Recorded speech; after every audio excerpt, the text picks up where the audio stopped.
Welcome to Around the Peninsula. I'm Senior Airman James Bueller.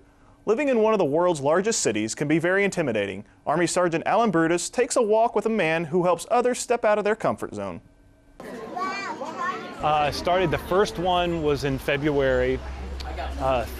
There were 4 of us. It's known as the Hauntem Hike. It's run by a military spouse who takes time from his own schedule to show others around the city.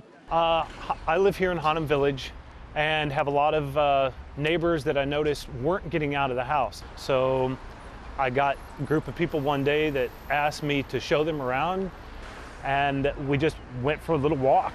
And next thing you knew, people started seeing our pictures on Facebook and online, and it's just grown from there.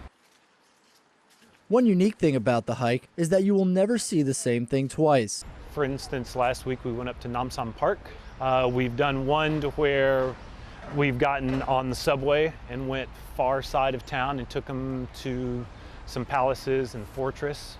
Today I took them to a shopping district south of the river, so we try to change it up every week. We have a blast. You get to meet new people, see places you probably would have never gone to. It's exercise, social. It's a beautiful city. Get out there and see it. Reporting from Seoul, Korea, I'm Army Sergeant Alan Brutus. The hike starts at the Hauntem Village Commissary and averages about 20 people per hike. The Young Sun Arts and Crafts Center has programs for everyone. Army Sergeant Sam De Leon tells us about one art teacher who's helping kids have a creative summer. What is design? Does anybody know about the design? Yongsan parents wanted a program that would give kids a creative and unique experience over summer vacation. The Arts and Crafts Center started the summer camp for kids to give them that opportunity. It can be a car. I like kid, and then also from the kid I can get a lot different types of idea. And kids, we cannot never guess what they doing and what they speak. So I like kids creative, so I like work with the kids. The kids learn about design, how to make pottery, and create their own monkey doll. The class teaches them about art and how to use their imagination. At the end of the week, the kids will illustrate their own storybook. So finally, the result came out great, more than they think. That is my job. The creativity is most important from the art. Before class every day, the kids show curiosity and enthusiasm by asking lots of questions. Miss Kim enjoys watching their creative minds work and bringing out the best in her students. Army Sergeant Sam De Leon, Yongsan, Korea. Here, dot. Miss Kim also says summer art camp will continue through the end of summer. Throwing punches is not part of a typical art class. Army Sergeant Keith Berghart learned how the art of fighting ties 2 nations closer. Stones smashed to dust, wooden boards shattered to pieces, and war cries filled the air at USAG Yongsan. Black belt Yoon Sil Kwak, along with other young martial artists from around Korea, hit the mat. Today we just gathered a lot of the Korean Hapkido Taekwondo Kamdo teams and brought them out here together and had a competition. Judges raised scorecards, while sparring and demonstrations captured the spectators. But the exhibition's impact left a mark. It's a good way to see the different parts of how we all train together and see. I think it's really good. I think it brings us together because it's constant practicing together and uniting and stuff like that. I think it went really well. As hectic as it seems, I think it went really well.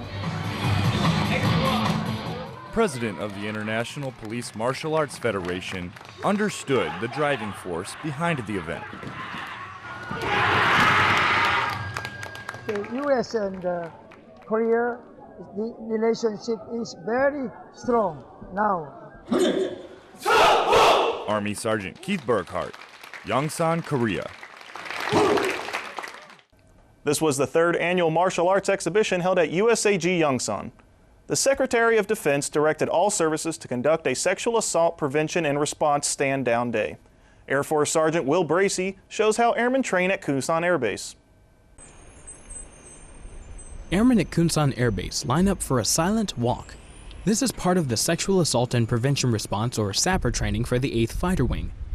Airmen walk through the track to see helmets representing every sexual assault reported at Kunsan since 2005. all 87 helmets. It's not like reading statistics on a PowerPoint slide, but to go through and to look at the helmet, and you know that, you wear that helmet too, and to see those signs on there listing all these individuals, every person that's been at Kunsan that's ever been sexually assaulted or raped, and like we keep saying over and over, it's just extremely powerful. At the end of the walk, airmen write messages of hope and inspiration for victims they know who have been through sexual assault, and to remember and prevent other sexual assaults to their brothers and sisters in arms. Air Force Staff Sergeant Will Bracey, Kunsan Air Base, South Korea. The 8th Fighter Wing also trained on situations that would be seen on and off base.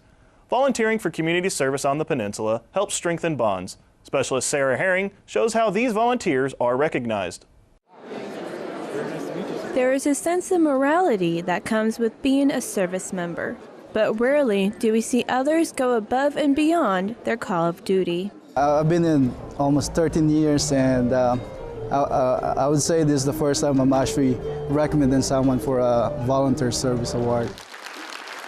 Getting awarded for volunteer work is usually not expected, which is why this dinner is so special. I'm pretty excited. I wasn't exactly sure coming here that I was going to get awarded. All I knew was that I was a nomination. So to find out that I am getting awarded, it's pretty exciting. I can't wait to go and call my parents. Sergeant Pierce has made community service a priority during her 18 months in Korea. It makes me feel good. I like to see the faces of the children when they woke up Christmas morning and here's a gift sitting on their bed with their English, and how knowing that they're getting better at their English every day. It makes you feel good knowing that you're there helping them. Specialist Sarah Herring, Seoul, Korea. A total of 6 people received the Volunteer Service Award at the dinner. Ceremonies commemorate important historical events. Katusa Corporal Min-kyu Bae attends a ceremony that recognizes those who sacrificed. 21 flags, representing 21 countries, a coalition that stood against a common foe, a ceremony marking the start of the Korean War. I present sincere gratitude on behalf of all the people of the Republic of Korea to the veterans of the UN forces and all distinguished guests that have visited Korea to participate in this event. The Korean War, which broke out due to North Korean invasion, is neither the forgotten war nor a war that can be forgotten. We should maintain our sense of security so we will never have to experience the scars of war again. ROK soldiers performed the promise, showing the vow soldiers made to defend their country.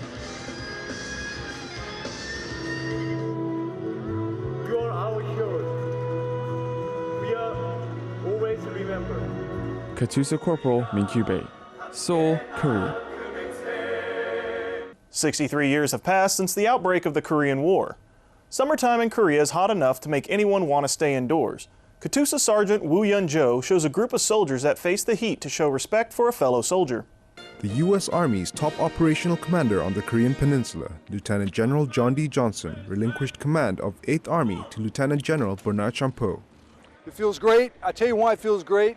Because we got the opportunity to recognize 8th Army soldiers. They're the best soldiers in the world. They've done everything the nation's asked them to do, and they've done a spectacular job of it. It's great, number 2, because General Bernie Champeau is coming into command, and I tell you, you will not find a greater officer, soldier, or general officer anywhere in our Army, so it makes it a great day. Former Deputy Commanding General of 8th Army, Lieutenant General Champeau, has previously served in operations in Haiti, Bosnia, Afghanistan, and Iraq. But Korea is extra special for a reason. My father commanded a company, fought in Jackson Heights during the Korean War. So to come back and to follow his legacy and to serve shoulder to shoulder with our ROK allies and military is just a huge honor and a great privilege.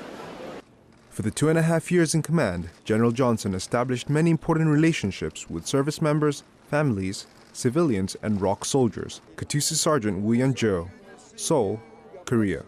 Lieutenant General Johnson's next assignment is in Washington, D.C. That was your Around the Peninsula for Thursday, July 4th. From all of us at AFN, happy Independence Day and enjoy your evening.